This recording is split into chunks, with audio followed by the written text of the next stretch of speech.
Member of the entire committee, Mr. Raskin. Thank you, Mr. Chairman. A lot of people were willing to give 702 a chance because of the various exceptions and amendments that were added to try to protect and insulate constitutional values, but and specifically there, the Fourth Amendment requirement of a search warrant. But what's happened in the meantime has taught me, anyway, that we should never condition respect for constitutional values on an expectation of the goodwill of political actors in the executive branch of government.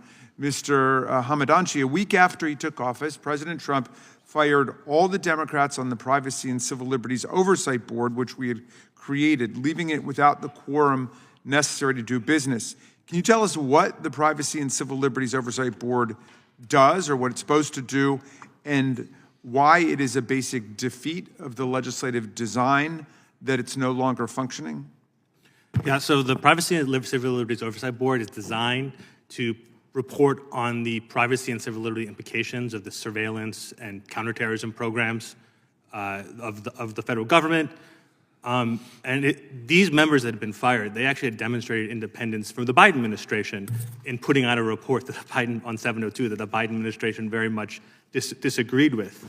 And it's not a good thing for the president to be able to fire these independent board members who are meant to provide independent oversight, because it chills their ability to provide that oversight if you think the president can fire you if you say something he doesn't like. And that is why Congress actually removed from statute language that said the president could fire these board members. And that's not a partisan thing, as you just pointed out.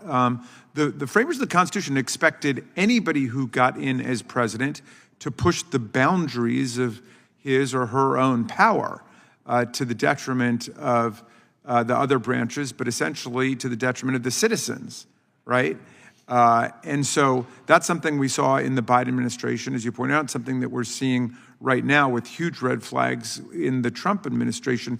And so we've got to write laws that insulate constitutional values against anybody who gets in to the executive branch. Does this board issue reports and recommendations? Yes, when they have a quorum, they regularly issue reports. Last year, they did a report on 702. They recently, before the firings, did a report on watch listing programs.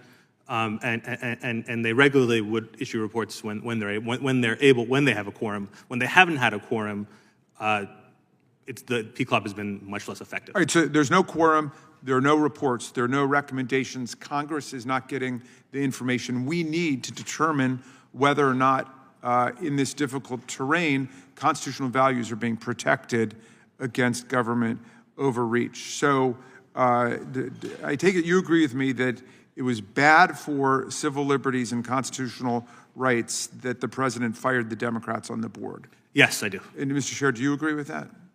We would like to see P Club reconstituted as quickly as possible. Okay. Mr. Kiko, same question to you. The same. We would like to have it reconstituted with the same kind of people that were there. And Mr. Chernosky? Similar to them, yes. We would like to see P Club reinstituted with full membership. Okay. Mr. Chair, I want to ask about the reforms that Congress did make to Section 702 last year when we reauthorized FISA. The bill mandated the FBI's National Security Division report to Congress the number of U.S. persons, so-called backdoor searches, conducted each month. That is, as Chairman Jordan explained it, the data is mopped up from all of the surveillance of foreign persons, but then, since the theory is we're in lawful possession of the data, backdoor searches can exist for Americans. Why is it important for us to know the number of backdoor searches that the FBI is conducting on a monthly basis?